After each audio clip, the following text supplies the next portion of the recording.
வணக்கம். நான் நடிகர் பிரஜன். ஸோ 17ஆம் தேதி படிக்காத பக்கங்கள் நான் படம் ரிலீஸ் ஆகுது. ஸோ வணக்கம், நீங்கள்லாம் போய் தியேட்டரில் படம் பார்க்கணும். ஒரு தமிழ்நாட்டையே உழுக்கின ஒரு உண்மை சம்பவம் ஒரு 5 வருஷத்துக்கு முன்னாடி. அதை மையம் கொண்டு வந்து ஒரு பெண்களுக்கு ரொம்ப முக்கியத்துவம் கொடுக்குற ஒரு ஃபீமேல் சென்ட்ரிக்கான ஒரு முக்கியமான ஒரு படம். அதை முடிஞ்ச அளவுக்கு யதார்த்தமாக வந்து டைரக்டர் வந்து ப்ரெசென்ட் பண்ணியிருக்காரு. ஸோ அவசியம் நீங்கள் வந்து படத்தை போய் தியேட்டரில் பார்த்து அந்த எக்ஸ்பீரியன்ஸை வந்து நீங்கள் பதிவு பண்ணணும் உங்களுக்கு ட்விட்டர், இன்ஸ்டாகிராமில். என்ன மாதிரி கேரக்டர்னால், ஒரு ஐபிஎஸ் ஆஃபீஸர், ஷாம்ன்ற ஒரு ஐபிஎஸ் ஆஃபீஸர் நான் பண்ணியிருக்கேன். ஒரு ஸ்ட்ரிக்டான ஒரு நல்ல போலீஸ் ஆஃபீஸர். என்றைக்குமே ஒரு ஒரு எப்படி சொல்கிறது, ஒரு ரிவெஞ்சான ஒரு கதை தான் இது. அந்த ரிவெஞ்சுக்கு லா அகெயின்ஸ்டாக போகாமல் நியாயப்படி நீங்கள் வந்து குற்றங்களை வந்து தண்டிக்கப்படணும்னா லா படியாக கரெக்டாக ரூல் படியாக போனீங்கன்னா நீங்கள் இதை குற்றவாளிகளை வந்து பிடிக்கலாம். அது டைம் எடுக்குன்ற ஒரு விஷயந்தான். ஒரு நீட்டான ஒரு போலீஸ் ஆஃபீஸர். வித்தியாசமாக தாடி வச்சு யாருமே போலீஸாக எதுவும் பண்ணல. நான் அப்போது டேரக்டர்கிட்ட கேட்டேன், சார் ஒரு படம் கண்ட்ரிட்டில் மாட்டியிருக்கேன், தாடி வச்சு நான் எப்படி இப்போ போலீஸாக பண்ணேன். உன்னல் வாங்க, நீங்கள் வாங்க ஐபிஎஸ் ஆஃபீஸர் நான் பார்த்துக்கலாம். நம்ம ஊரில் எப்படியுமே டைட்டாக சட்டை போட்டு மீசை முறுக்கி விட்டால் தான் ஃபிக்ஸ் பண்ணிட்டாங்க போலீஸை. ஸோ ஹையர் ரேங்கிங் ஆஃபீஸர்ஸ்லாம் எப்படின்னா பேங்க் ஆஃபீஸர் மாதிரி தான் இருப்பாங்க. உங்களுக்கு கண்டுபிடிக்க முடியாது.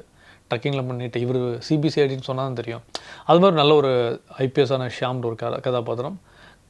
வழக்கம் போல் படங்களில் வந்து ஒரு நியாயத்துக்காக போராடி ஒரு நல்ல விஷயத்துக்காக முடிச்சு கொடுக்குற ஒரு நல்ல டயலாக்ஸ் எல்லாம் படத்தில் இருக்குது. அப்படிப்பட்ட ஒரு ஐபிஎஸ் ஆஃபீஸர் ரோல் தான் நான் பண்ணியிருக்கேன். முத்துக்குமார்னு படத்தோட ப்ரொடியூசர் ஒரு மெயின் கதாபாத்திரம் நடிச்சிருக்காங்க. அதுக்கப்புறம் ஆதவ் பாலாஜி, அப்போ நிறைய நியூ ஃபேஸ் நடித்தார். ஜாசி கிஃப்ட் சார் தான் மியூசிக்கு. இதை விட பெரிய ஒரு விஷயம்னா, நம்ம வேந்து போய் வைரமுத்து சாரை வந்து என்றைக்கா ஒரு நாள் ஃபோட்டோ எடுக்கலாம், அவர் பாடல் வரிகளில் நமக்கு ஒரு பாட்டு கிடைக்காதா? இப்போ இசைஞானி சாரோட ஒரு பாடலில் நம்ம ஒரு மியூசிக் கிடச்ச மாதிரி ஒரு பாடல் வரி எழுதி எல்லாருக்கும் ஒரு கலைஞனுக்கு ஒரு ஆசை இருக்கும். அப்படி வந்து ரொம்ப நாள் கனவு நிறைவேறிச்சு இந்த படம் மூலமாக அப்படின்னு சொல்லலாம். இதில் ஒரு நல்ல 2 பாட்டு எழுதியிருக்காரு. மேஜர் ப்ளஸ் வைரமுத்து சார் இந்த படத்துக்கு. பார் சாங் நம்ம கேள்விப்பட்டிருப்போம். அதாவது குடினால் எவ்வளோ வாழ்க்கை, எவ்வளோ குடும்பங்கள் அழிஞ்சிருக்கு நம்ம கேள்விப்பட்டிருப்போம். அந்த குடினால் தான் பல விஷயங்கள் இழந்திருக்கோம்.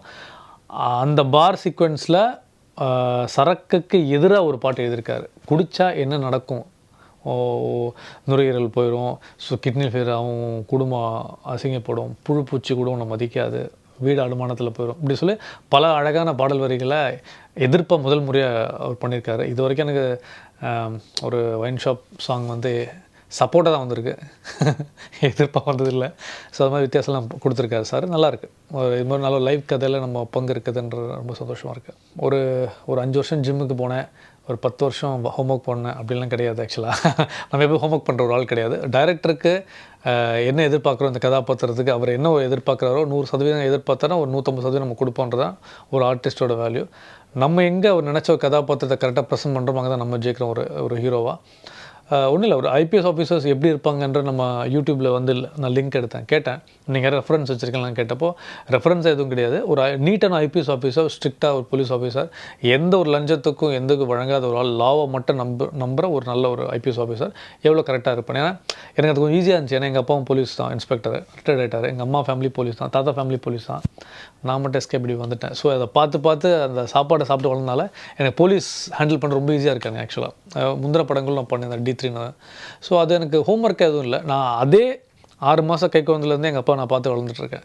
ஸோ அதை ஹேண்டில் பண்ண ரொம்ப ஈஸியாக இருந்துச்சு. எனக்கு எல்லோரையும் பார்த்து வளர்ந்துருக்கேன். ஈஸியாக ஸ்டேஷனில் சகஜமாக போயிட்டு வர ஆள், தப்பு பண்ணி கிடையாது. எங்கள் அப்பா பார்க்க போவேன், அது பதிவு பண்ணிக்கிறேன். ஸோ அப்படியே எனக்கு ஈஸியாக இருந்துச்சு ஹேண்டில் பண்ணுறதுக்கு. இல்லை, ஆக்சுவலாக நீங்கள் கேட்ட கேள்விக்கு என்ன வளர்ச்சின்றத கிட்டத்தட்ட 18 வருஷமாக நான் இருக்குது, எனக்கு சினிமாவில் இருக்குதுன்ற சேனல்லேருந்து வரதில் அதே எனக்கு ஒரு பெரிய சக்ஸஸ் தான் சார். எனக்கு என்னென்னா, இன்றைக்கி புதுசாக ஒரு ஹீரோ வந்து கொடி நாட்டிட முடியாது, ஜெயிச்சிட முடியாது. கண்டிப்பாக இருக்கிறவங்களே யாரும் அந்த வெள்ளிக்கிழமையில் ஒரு ஹீரோ தக்க வச்சு அந்த படம் ஓடி அவங்களுக்கு ஒரு நல்ல பேனரில் படம் வந்தால் தான் இன்றைக்கி உண்டு. ஏன்னா இன்றைக்கி ஒரு படம் வந்து நிறைய பேர் வந்து சில பேர் வந்து ட்ரெய்லர்ஸை நல்லா பண்ணிடுறாங்க. அது வந்து படத்துக்கு வரும்போது அது இன்புட்டு ப்ராப்பராக இல்லை. அதனால பல படங்கள் பாதிப்பு ஏற்படுது. இன்றைக்கி வந்து படம் பண்ணுறது ஈஸியாக இருக்குது, கொண்டு போய் தியேட்டரில் சேர்க்குறது ரொம்ப கஷ்டமாக இருக்குது. ஸோ அதனால் வந்து இன்றைக்கி ஓடிடி வந்ததுக்கப்புறம் வந்து சினிமாவோட இதே வந்து அதில் பிஸ்னஸ் ஜாஸ்தியாக இருக்குது. பாஸ் பண்ணி ஒருத்த பார்த்துறாங்க. ஸோ வளர்ச்சின்னு இல்லை சார். நான் நடித்த இது வரைக்கும் எந்த படங்களும் ப்ரொடியூசருக்கு லாஸ் ஆகலை. ஓடிடி பிஸ்னஸ் நல்லா நடந்திருக்கு மீடியமாக. இப்போ ப்ரீவியஸ் என் படம்லாம் பார்த்தீங்கன்னா D3 25 லட்ச ரூபா ஹிந்தி ரைட்ஸ் மட்டுமே போயிருக்கு. ஹிந்தி ரைட்ஸ் மட்டும்தான் போயிருக்கு. ஸோ அப்படி இருக்கும்போது என் ப்ரொடியூசர் சேஃபாக நடித்த படங்கள் எதுவும் வராமல் இருந்ததில்லை, ட்ராப் ஆனது கிடையாது, ரிலீஸ் ஆயிருக்கு இந்த செகண்ட் வரைக்கும். இப்போ 17ஆவது படத்தோட ரிலீஸ்க்கு படங்கள் இருக்குது. ஸோ அதுவும் ஒரு சக்ஸஸ் தான். படம் பண்ணிகிட்டே இருக்கோம், படம் பார்த்துட்டு நமக்கு தேவை பிரேக்கு. அது எந்த ஒரு பெரிய நடிகரும் ஒரு படத்தில் பெரிய நடிகர் ஆகிட முடியாது. கஷ்டப்பட்டு இஷ்டப்பட்டு நசுங்கி வந்துடும். அதில் நமக்கு ஒரு அனுபவம் கிடைக்கும். அந்த அனுபவத்தில் ஒரு படம் வெள்ளிக்கிழமை சாதமாக அமையும். அது எந்த படம்னு தெரில, அதை நோக்கி தான் ஓட்டிகிட்ருக்கு. தமிழ் தவிர நான் ஒரு கன்னடா, தெலுங்கு ஒரு 2 படங்கள் இப்போ பண்ணியிருக்கேன். மலையாளத்தில் ஆல்ரெடி 5 படங்கள் பண்ணியிருக்கேன். அது ரிலீஸும் ஆயிருக்கு. இது வரைக்கும் டைரக்டர் லாலோட டைரக்ஷன் டோர்னமெண்ட் சண்டைக்குழு வில்லன் அவர்.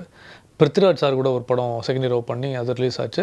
லாஸ்ட் ரிலீஸ் வந்து 2 வருஷம் முன்னாடி நிவின் பாலி கூட பண்ணியிருந்தேன், லவ் ஆக்ஷன் ட்ராமா. அதில் வில்லனாக பண்ணேன் நெகட்டிவாக, நயன்தாரா மேம் கூட. ஸோ அதெல்லாம் நல்ல வரவேற்பு வந்துச்சு. எல்லாமே நல்ல பேனாக நல்ல படங்கள். ஸோ இதுவும் ஒரு ஆடட் அட்வான்டேஜ் தான். ஸோ நமக்கு மொழி மேட்ரு கிடையாது. எல்லா லாங்குவேஜிலும் நமக்கு வந்து பண்ணுற கதாபாத்திரம் நமக்கு ரீப்ளேஸ்மெண்ட்டாக யாரும் பண்ணக்கூடாது. கொடுத்த வேலையை கரெக்டாக பண்ணார் அவர், நல்ல ஆள், அப்படி நல்ல நடிகன் அப்படின்னு ஒரு பேர் வாங்கணும். ஸோ அதுதான். அதை நான் சொன்ன மாதிரியே ஒரு ஃபீமேல் சென்ட்ரிக்கான ஒரு படம் தான்.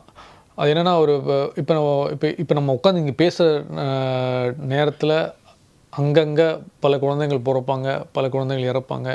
பிறப்பு இந்த இறப்பு கண்டிப்பாக இருக்கணும். ஸோ ஒரு நெகட்டிவ் எனர்ஜி இருந்தால் பாசிட்டிவ் எனர்ஜி இருக்க மாதிரியே இப்போ நிறைய பெண்கள் ரேப் செய்யப்படுறாங்க, கற்பழிக்கப்படுறாங்க, சைல்டு அப்யூஸ் நடக்குது, பெண்கள் அப்யூஸ் நடக்குது. அதுக்கு நிறைய போலீஸ் டிபார்ட்மெண்ட்டில் இப்போ பார்த்திங்கன்னா நிறைய நம்பர்ஸ் கொடுக்குறாங்க, பாதுகாப்பாக இருக்குது, ஃபோன் வழியாக கொண்டு போகிறது, ஜிபிஎஸ் ட்ராக்கிங், இதெல்லாமே இருக்குது. இருந்தும் சில பேர் வந்து ட்ராப் செய்யப்படுறாங்க. நம்ம க்ளோஸ் ஃப்ரெண்ட்ஸாக இருப்பாங்க, அது ஏதோ ஒரு சர்க்கிளில் போய் நம்ம ட்ராப் பண்ணுறாங்க.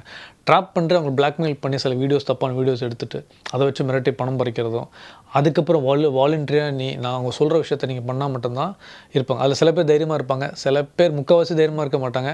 குடும்ப சூழ்நிலை ஏதாவது தப்பு நடந்துடும், அப்படி அவமானப்படுறதுல சூசைட் பண்ணிப்பாங்க. இதெல்லாம் தவிர்த்து ஒரு பொண்ணு எப்படி வெளியே வரணும், தைரியமாக வரணுன்ற விஷயத்தில் பண்ணியிருக்காங்க. அதே மாதிரி லா எப்பவுமே லா தான். அதுக்கு சில விஷயங்கள் இருக்குது. லா அகெயின்ஸ்டாக போகாமல் தைரியமாக ஒரு விஷயங்கள் இருக்குது. எப்படி அந்த போராடி ஒரு பொண்ணு வரணுன்ற விஷயம். நிச்சயமாக பெண்களுக்கு முக்கியத்துவம் கொடுக்குற ரொம்ப முக்கியமான படம். ஒவ்வொரு பெண்ணும் பார்க்க வேண்டிய படம். பேரண்ட்ஸ் குடும்பத்தோடு வந்து நிச்சயமாக பார்க்க வேண்டிய ஒரு நல்ல படம். அதுக்கப்புறம் நாங்கள் ஒரு வித்தியாசமான விஷயம் பண்ணியிருக்கோம். அந்த படம் பார்க்கும்போது இந்த நடந்த ஒரு 5 வருஷம் நடந்த ஒரு உண்மை சம்பவத்தை தழுவலாக நான் சொல்லவே வேண்டாம், உங்களுக்கு கண்டிப்பாக தெரிஞ்சிருக்கும் இந்த 5 வருஷத்தில் என்ன ஒரு விஷயம் நடந்திருக்குன்னு. அதுதான் வச்சு கமர்ஷியலாக பண்ணியிருக்காரு. நிச்சயமாக பெண்களை பெற்ற எல்லா பெற்றோர்கள் பார்க்க வேண்டிய ஒரு முக்கியமான படம், நல்ல படம். அதுதான் படிக்காத பக்கங்கள்.